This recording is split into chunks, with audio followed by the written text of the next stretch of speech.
Well, my name is Dorman Holub, and sometimes I can't do Facebook Live because I'm out in the middle of a pasture or I'm out in the middle of the country, and today is one of those days. So today, I'm actually in the Gooseneck Cemetery. If you have any questions about the Gooseneck Cemetery or even questions about individuals in the cemetery, we'll try to answer those. All right? Well, the Gooseneck community is named for a bend in the Brazos River, and it looks like a gooseneck. And you kind of have to use your imagination a little bit. The land for the Gooseneck Cemetery was donated by Kentucky native George Washington IV and his son John Silas IV. John Silas later became a cattleman and a sheriff in Wichita County. The property is one of the parts of the Lower Brazos River Indian Reserve. The Fours conveyed the land for a community school and church. The school was in operation until 1947 when it merged with the Graham District, and the church was originally known as the Macedonia Missionary Baptist Church. It later became the Bunger Baptist Church. The land on which the cemetery is located is on what we call the Lower Brazos Indian Reservation. There was 100 square miles set aside so the Indians could learn how to farm. The Indians were of what we call the grandfather tribes, and before 1873, the Indians all moved to Indian Territory, which is now known as Oklahoma. So the reservation was open for homesteading. G.W. Ford, his oldest son, John Silas Ford, who was 20 years old at the time, came from the Baker community, which is south of Weatherford, in 1873. They each homesteaded 160 acres, and the two sections joined at the South Cemetery fence. In 1874, they moved their family to this area, and there was quite a wagon train that came to the Gooseneck community. Other homesteaders in the immediate area include these names. There's the Ainsworth, Baker, Berry, Bunger, Burkett, Bird, Casey. There's Coltharp. Reverend Coltharp was the first minister of the little Baptist church there in town. Clark, Cunningham, Dowdle, Driver, Ernest, Edelman, Farmer, Ferguson. There's the Horner family, the Holly family, the James family, the Johnson families, Kirby, Cooch, McLaren, Morrison, Powell, Ribble, Sharp, Thomas, Taylor, Wheat, and Wittenberg. Some of these families stayed in the area, and some sold their land and moved elsewhere in Young County. As I mentioned, GW4 donated the land out of the southwest corner of the GW4 survey for use as a cemetery, and his son John Silas Ford donated land out of the northwest corner of the John S. Ford survey for use as a school, church, or meeting grounds. The combination school church building was erected in 1876. An additional land donation was made in 1982 by Jack Miller and John Berry, which enlarged the cemetery on the north side. The oldest legible markers I could find in the cemetery are from Mr. McLaren and Anna Davison. Both of those passed away in 1876. And then in 1877, there are Lydia Gilmore, Laura McLaren, James Stewart, T.L. Clark, and G.W. Ford's wife, Nancy Jane Ford.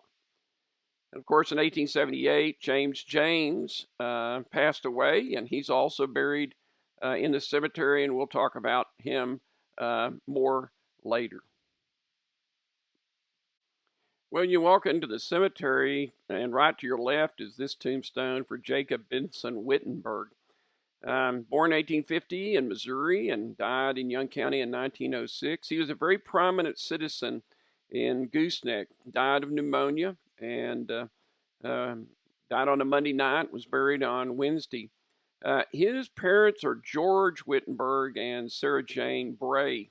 Wittenberg. His father's actually buried in Vernon, died in 1887. His mother died in 1869, and she's buried in Chillicothe, Missouri. Um, J.B. Wittenberg married one of George Washington Four's daughters, Mary Catherine Four, and um, after um, his death, she moved further to the west near one of her children.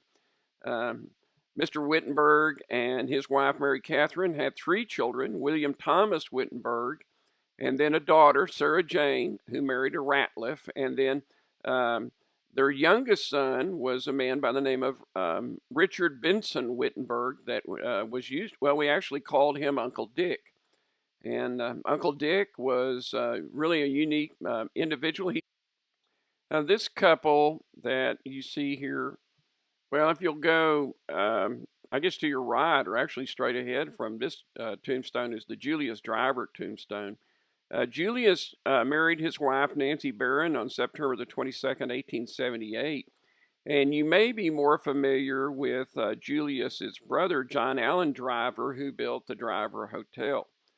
Their father was a man by the name of Ichabod David Driver. Their mother was Emily Charlotte Kelly Driver. Nancy Minerva Barron Driver is buried right beside him. She was born in 1859 in Angelina County, Texas, and passed away in 1907 in Graham.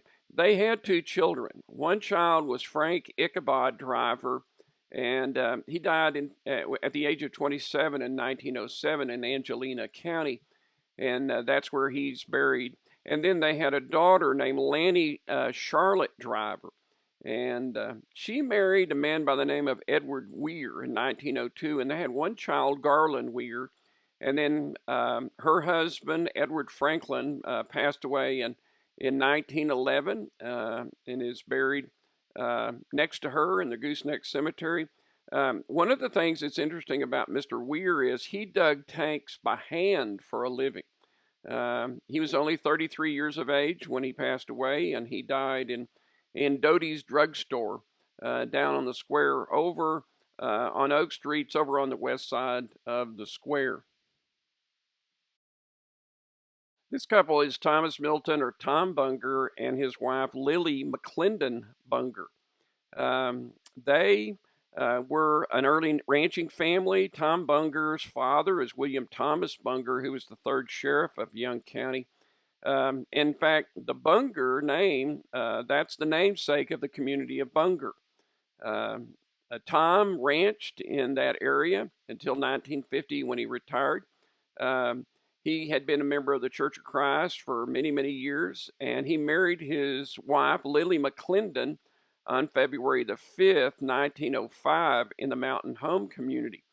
Lily is the daughter of David Franklin McClendon and Mary Elizabeth Dickey McClendon. And her father is Dr. David Franklin McClendon, and he's buried in the Mountain Home Cemetery. And I'll take you over and show you that cemetery sometime in the next couple of weeks. Interesting families, very interesting community groups. One of the things about Lily and Tom that's important to know is both of them were members of the Bunger Church of Christ and active in church work for many years. They had three children, and Tom and Lily both were very influential in Gooseneck's early history. And this is a family that is really important in Gooseneck's history. This is Andrew Johnson, or Andy Wheat, and his wife's name is Mary Louise Hughes Wheat. One of the things that makes them important is this couple, Andy Wheat and Mary Hughes, married on July the 11th, 1889 in the Gooseneck community. And the couple made their home in the Gooseneck community, and 6 children were born to this union. They attended the Gooseneck Baptist Church for many years, but in 1924, they decided to move to the Red Top community. Mr. and Miss Wheat are very unique in our history. Her parents are William Thomas Hughes, and her mother was Nancy Ann Higgins Hughes. And actually, they're both buried in the Haskell Cemetery, in Willow Cemetery. One of the things that's really neat about her father is he was an early preacher. In fact, lots of times you'll see in our records, especially, he'll be referred to as Elder W.T. Hughes. Um, he was a Baptist circuit riding preacher, and he was often called Uncle Bill. Uh, his wife, Nancy Ann, is also buried next to him in the Haskell Cemetery. You know, they had 7 or 8 children that I could figure out, but Mary Louise was really a wonderful person. She became a member of the Baptist Church in 1884, and she and her husband both were charter members of the Loving Baptist Church. Andy Wheat is really a unique individual. He moved to the Gooseneck community in 1878 and became county commissioner of Precinct 1 in 1897. And then when George Washington Ford died early, then he filled his unexpired term. And as I mentioned, they lived in the Loving community. Lots of information about them. And I know them actually from a friend of mine. His name was Jim Wheat. This was his ancestor. And he and I visited about the Wheat families extensively. And this is really a great family. So yeah, we're really in the middle of the cemetery, and this is really the older part of the cemetery. This is George Washington Birdwell, born in 1791 in Franklin County, Georgia, and he died in February 19th, 1880, at his home in the Gooseneck community. He married Miss Matilda Garner, who's buried beside him on July the 14th, 1814, at Madison County, Alabama. George and Matilda came to Young County in 1876 from Tarrant County with their son and his family, and they settled in what is known as the Connor Creek area. So the Connor Creek area will be across the Brazos River, heading towards the north, and it would be just, well, actually be between two other areas, very close to where the Wildcatter Ranch is located today.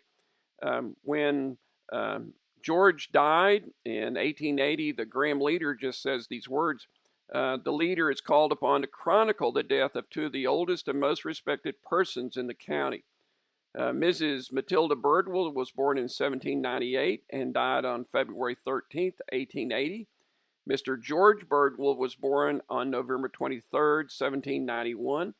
He served through the War of 1812 under General Jackson. He entered the Mexican War as a private, was soon made captain, and was finally a colonel. He settled in Texas in 1836 and died in this county on February 19th, 1880, after a useful life and active life of 89 years. This aged couple lived together for 65 years and were loved and respected by all those that knew him. Interestingly enough, they only had one child, James Mansfield Birdwell. Was born in 1837 in Arkansas Post, Arkansas, and he died in 1895 in Amarillo, Texas, and they brought his body back to Young County, and he's buried in the Oak Grove Cemetery. But these are really old stones. They've got really good detail to them, and this is really an interesting family. So we're still in the middle of the cemetery, and it would be probably over what I would say on the east side of the cemetery. This is really one of the most unusual graves in the cemetery. This young man is James Franklin Fisher, and he was born in the Gooseneck community on November 18th, 1877. And he died at his home in the Gooseneck community, the home of his parents. He died of spinal meningitis when it hit the county in the 1880s. Now, he died on December 2nd, 1882. His parents are Joseph Scott Fisher, and his mother is Sarah Ann Pearson Fisher. They're actually buried in the Indian Mound Cemetery. Joseph and his wife married in 1868. They were the parents of 9 children, and the Fishers moved to the Gooseneck community in 18. I believe they died. They moved here in 1876. Yes, they did in 1876. Joseph Fisher lived in the Gooseneck community with his family until 1891, where they moved to the Indian Mound community. Indian Mound community is just west of Graham, kind of where you go on the Gene cutoff. You can see kind of parts of where the Indian Mound community was. And we'll go through that cemetery as well. But the detail on this tombstone for James Franklin Fisher is just incredible. And it's kind of an interesting kind of crypt. I think originally the crypt probably had a roof on it. It was kind of like a sanctuary in some degree for that tombstone. So this is Nancy Jane Hunt Four. Nancy Jane married George Washington Four on October the 1st, 1848 at Pulaski County, Kentucky. George Washington Four is buried next to her. Actually, between them is a grandchild. George Washington moved to Parker County in 1869, and his mother and twin sister were already in what we call the Baker community in Parker County. And George Washington Four and his wife married, and they moved to Young County about 1872 and purchased their first property in 1875, according to the county records. And George Four and his son, as I mentioned earlier, donated land for the burial ground and the school building and the church building. After the death of his wife, George Four married his second wife, Mrs. Jane Woods, on April the 14th, 1878, at her home in the Gooseneck community. She had 3 children by her first husband, John Woods, and they were all at the reunion that the Fours had in 1897. G.W. Four served as a justice of the peace for many years, was well known, very well liked, and really a very influential part of the county. Well, just north of the Four gravestones is this tombstone. Isaac Caswell Holly is his name. Born in 1840 in Alabama, and he died at the age of 41 on December 14th, 1881, in the Gooseneck community. He married a woman by the name of Mrs. Elizabeth Ann Simpson, and to this union, 5 sons and 2 daughters were born. Isaac Caswell Holly patented land in Young County, abstract number 1602, in 1879 in that Lower Brazos River Indian Reserve preemption. He built a rail fence on 30 acres of land on the south end of his property, and that's also kind of worm fence. It was 6 rails high, and the rails were made out of post oak timber that he had split. In 1880, he built a house on that land. Basically, it was a one-room house with a lean-to. It was made out of lumber with a shingle roof, and the rooms were 12-foot square with a chimney on one end. He died, leaving his surviving widow and several children. And after his death, his wife married a man by the name of J.J. Putman on May the 10th, 1889, in the Gooseneck schoolhouse. J.J. Putman purchased the children's land, and interesting story about this family. Even his wife, Elizabeth Ann, is passed away in 1925 in Oklahoma, and she was brought back to Young County to be buried, and she's buried beside her husband, Isaac Caswell Holly, but there is no tombstone in the cemetery to mark her burial location. Well, this is William Alexander, Uncle Billy Ribble. He was born in 1851 in Clarksville, Texas, and died in Young County on September 28, 1948. Uncle Billy's father, John Ribble, brought a consignment of flour to the government agents in the Lower Brazos Reserve in 1855. And so he decided Young County would be a great area to settle and build a grist mill. So he built a double rock cabin on some land on Rock Creek, which is near kind of a tributary of the Brazos River. And when Jack County was established, his log cabin then became in Jack County. And so he lived in the Young and Palo Pinto County areas for many years. W.A. or Billy Ribble is part of that early Young County, Texas history area. In 1873, Bill Ribble came to Young County and took up a claim on the old Indian reservation. And then he went back for his bride. He married Miss Annie Davidson of Hood County on November the 13th, 1873. And they moved to the claim, driving a yoke of oxen. They had their wagon full, half full of corn with their furniture on top. And they went to housekeeping. They had 3 chairs, a table, a feather bed, and quilts that his mother had given them. And so Uncle Billy enlisted the help of 2 old friends from Parker County that lived in the Gooseneck community, George Washington Four and his son John Silas Four. And those 3 men built a log cabin, and they used round poles for rafters and then split poles for the lathing.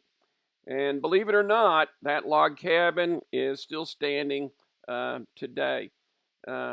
W.A. Ribble really is involved in a lot of different things in Young County's past. In fact, many times he will talk about Young County's history really as he's relating some stories about his own life. So he still has descendants in the area, and man, I could go on and on about W.A.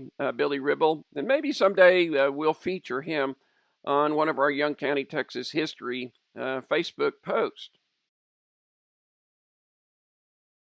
Well, right behind where Billy Ribble's grave is Lydia Ann Bird Gilmore. She was born in 1826 in Mississippi and died in the Gooseneck community at her home in 1877. And she's married to Andrew Seaton, or Uncle Andy Gilmore. I really think that they probably married about 1847, maybe 1848. They have a large number of children that are buried in this area. Andrew Seaton, and I call him Seaton, that's the way I've heard it pronounced. I've heard it pronounced like 3 or 4 different ways. But these Gilmores are around what we call the Finest community, and just right across the river, but they were also in the Gooseneck community to begin with. And Uncle Andy was born in 1826 in Mississippi, and he died in Young County in 1898.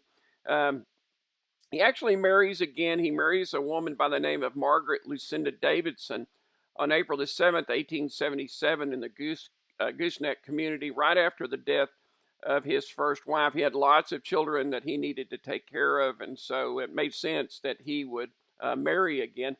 The Graham Leader carries an article about him, letting us know that he's not only a patriarch of the Gooseneck community, but he was 71 years of age. He was a very devout Christian, having been a member of the church for 50 years, and his daily life exemplified the faith that he had in Jesus. And every year at the Gooseneck reunion, I usually tell stories about Uncle Andy Gilmore and other people who are also buried in the Gooseneck Cemetery. Well, the next person we want to look at is James James. Sometimes he's referred to as Double Jimmy. Born May 10th, 1764 in Dumfries, Virginia, and he died in Young County at his home in the Gooseneck community. Actually, he was living with his daughter at the time on December 8th, 1878. He was 114 years old at his death. James James did lots of interviews, and one of the interviews that he did, he stated that he lived on his father's land next to the plantation of Lawrence Washington, who was the half-brother of George Washington, that we remember as President George Washington. In fact, the descendants of James James has a knife that George Washington gave to James James for some work that he had done for him. He fought in the War of 1812. He married Elizabeth Newman at Virginia on April the 1st, 1810 in Bedford County. And he stated in this interview that he was the father of 15 children. Many of those children have not been accounted for. I've found 2 of the children in my research, but there's relatives still all around in the area. Lots of stories about James James. He was a hardworking man. In fact, at the age of 109, when he lived in Parker County, he cultivated a 1-acre patch of watermelons in Parker County. He used a mule and a one-row plow in order to do that. He came to Young County with his daughter, Miss Wheat, and I think we've talked about that before. He has a famous nephew. I remember mentioning that to you as well. And James James is one of those interesting characters. He was living with his grandson, Andrew Johnson Wheat, at the time of his death. And he's a really interesting man. 114 years of age at his death, he was believed to be the oldest living person in the United States at his death. Well, I hope you've enjoyed our tour of the Gooseneck community. We're not quite finished with the tour yet. There'll be lots more that we'll need to do. And I guess we've just said, well, we finished part 1. I expected this video to be about 10 minutes. It looks like it's going to be a little longer than that. But make sure that you leave your comments on the Facebook page. And as I mentioned before, I hope you'll like the cemetery tour. That'll encourage me to do more cemetery tours. Believe it or not, there's only just a little bit over 90 cemeteries in Young County. And I have researched these cemeteries, and I've enjoyed every moment of being in these cemeteries, looking for people and looking for their stories, because really that's what Young County, Texas history is all about, is people, places, and the events of Young County. I hope you have a great day. My name is Dorman Holub, and it's great to learn a little bit more about Young County, Texas history.